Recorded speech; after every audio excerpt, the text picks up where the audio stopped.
بسم اللہ الرحمن الرحیم۔ درس نظامی آن لائن اکیڈمی کی طرف سے خوش آمدید۔ سب سے پہلے اس چینل کو سبسکرائب کیجیے اور اس ویڈیو کو لائک کیجیے اور بیل کی بٹن کو دبائیں تاکہ مزید ویڈیو حاصل کر سکے، اور اس ویڈیو کو زیادہ سے زیادہ شیئر کیجیے تاکہ اور لوگوں کو بھی فائدہ حاصل ہو سکے۔ سبحان اما مصدر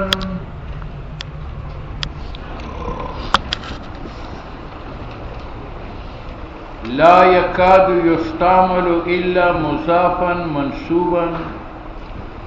قال سیبویہ سبحت اللہ تسبیحا وسبحانا، والمصدر التسبیح وسبحان اسم يقوم مقام المصدر وقد اجری۔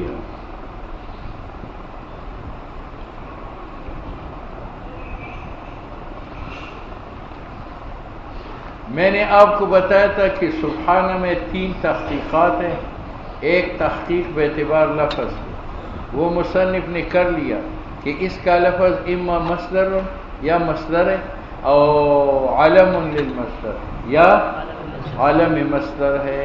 مصدر کب بنے گا کہ پہلا فعل اس سے مشتق ہو، سبح سبحان، اور اس میں مصدر کب بنے گا کہ ما قبل فعل اس کا مشتق نہ ہو، سبحت سبحانہ۔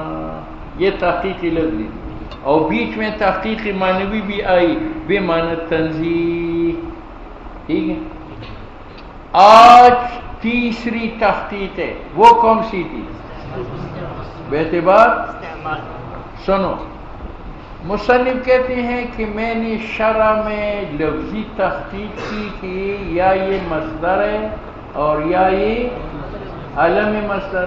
اب آپ کو استعمال بتاتا ہوں کہ اس کا استعمال مصدر زیادہ ہے یا، تو مصنف 2 باتیں کرتا ہے۔ ایک یہ ہے کہ اس کا مصدر ہونا عام ہے، راجح ہے۔ دوسرا یہ کہ اس میں مصدر ہونا علم مصدر ہونا مرجوح ہے۔ تو منہیہ میں 2 باتیں بتلاتا ہے، ایک یہ کہ استعمال اول عام راجح ہے، دوسرا یہ کہ استعمال ثانی خاص اور مرجوح ہے۔ تو منہیہ میں کون سی تحقیق بیان کرے گا؟ لفظی، معنوی یا بحسب الاستعمال؟ بحسب الاستعمال۔ وہ اس طرح کہ قاضی کہتے ہیں کہ میں نے اس میں 2 احتمال بیان کی کہ شرع میں مصدر ہونا اور علمی مصدر ہونا۔ اب منہیہ میں بتاتا ہے کہ مصدر ہونا عام ہے، راجح ہے، ایک دعویٰ، اور علمی مصدر ہونا کتنے دعوے ہو گئے؟ اس لیے فرماتے ہیں کہ سبحان مصدر ہے جو پہلے احتمال تھا، لا یکاد یستعمل، استعمال کی بات ہے، قریب نہیں ہے کہ یہ مستعمل ہو جائے، الا مضافا منصوبا، مگر مضاف منصوب۔ اب اس سے اول کا راجح ہونا معلوم ہوا، وہ کون ہے؟ مصدر، اور دوسرے کا مرجوح۔ کیوں؟ اس نے کہا یہ سبحان مصدر ہے اور یہ مضاف مستعمل ہوگا، اور مضاف تب ہوگا کہ یہ مصدر ہو۔ اگر عالم مصدر ہو تو عالم مصدر کی اضافت جائز ہے؟ نہیں، عالم کی اضافت نہیں ہوتی۔ تو مضافن سے معلوم ہوا کہ احتمال اول کا استعمال راجح ہے، اور مضافن سے معلوم ہوا کہ استعمال ثانی کا مرجوح۔ دونوں دعوے ثابت ہو گئے، یعنی لا یکاد یستعمل، قریب نہیں ہے کہ یہ مستعمل ہو، الا مضافان منصوبان، مگر مضاف منصوب۔ اور جب مضاف ہوا تو مصدر ہوا یا علم مصدر ہوا؟ مصدر ہوا، کیونکہ علم کی اضافت صحیح نہیں ہے۔ بات آئی سمجھ؟ اب شرع کی تائید کرتا ہے۔ شرع میں یہ کہا تھا کہ یا تو یہ مصدر ہے، کیا ہے؟ اور یا یہ مصدر نہیں ہے، مصدر تسبیحاً ہے اور یہ اس کا اسم مصدر ہے۔ اس کی تائید نقل کرتا ہے قال سیبویہ سبحت اللہ تسبیحا و سبحانا، تو سبحت کا مصدر کون بنا؟ تسبیح، اور سبحان اس کا مصدر ہے یا اسم مصدر ہے؟ نفل مصدر و التسبیح، فعل کا مصدر جو بابی تفعیل ہے وہ تو تسبیح ہے، اور سبحان اسم ہے یقوم مقام المصدر۔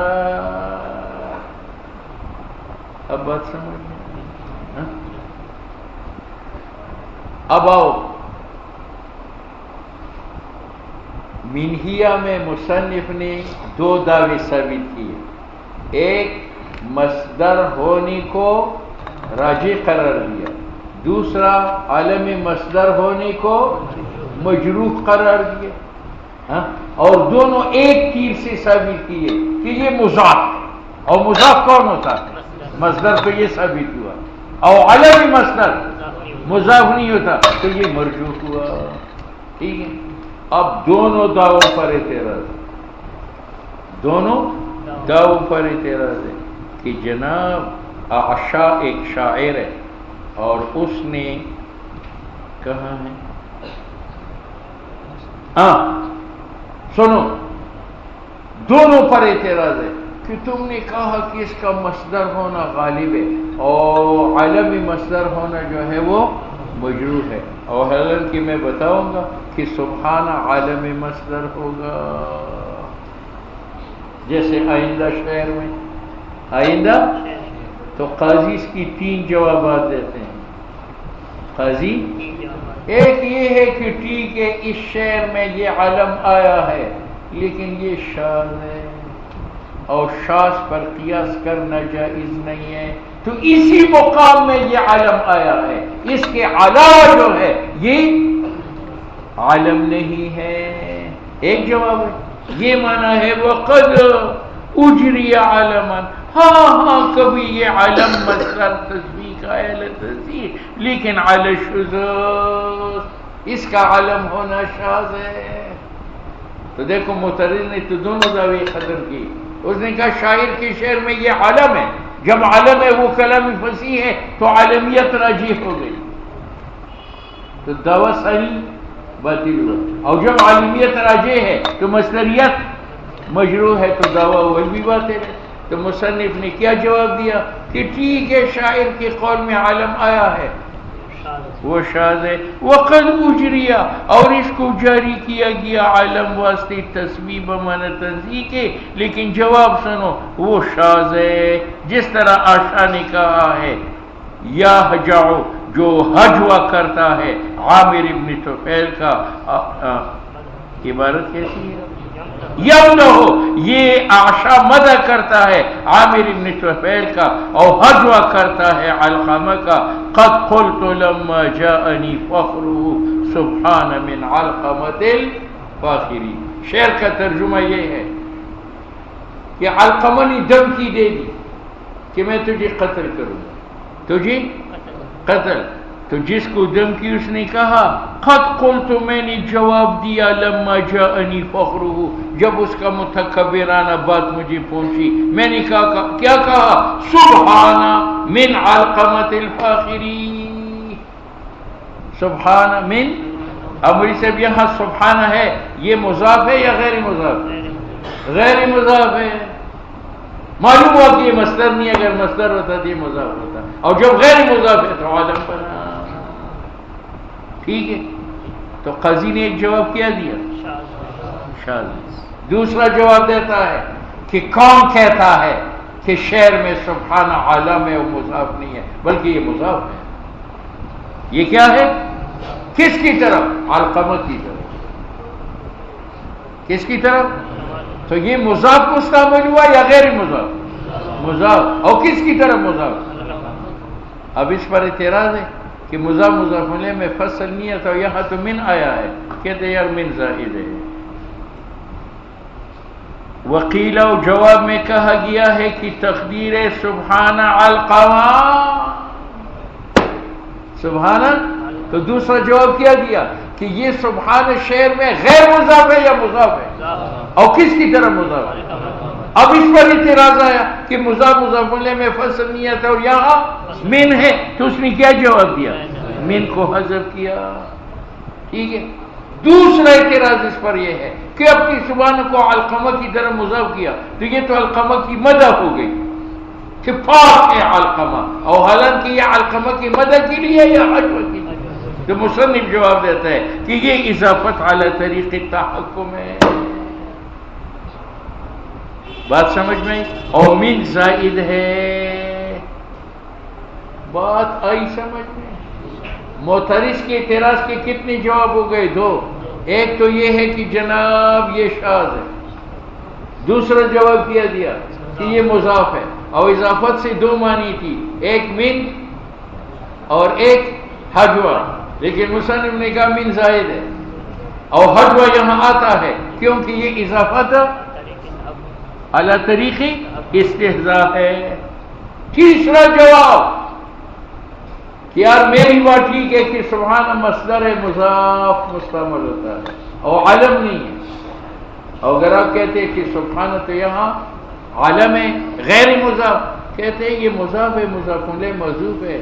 قد قلت لما جاءنی فخر سبحان اللہ من علقمۃ الفاغری. تو یہ سبحان مضاف اللہ کی طرف، اور مضاف مصدر ہوتا ہے یا عالمی مصدر ہوتا ہے؟ یہ تیسرا جواب ہے.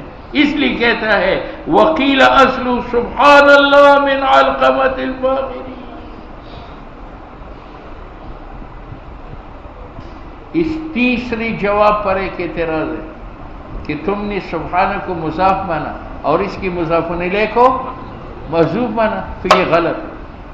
یہ کیوں؟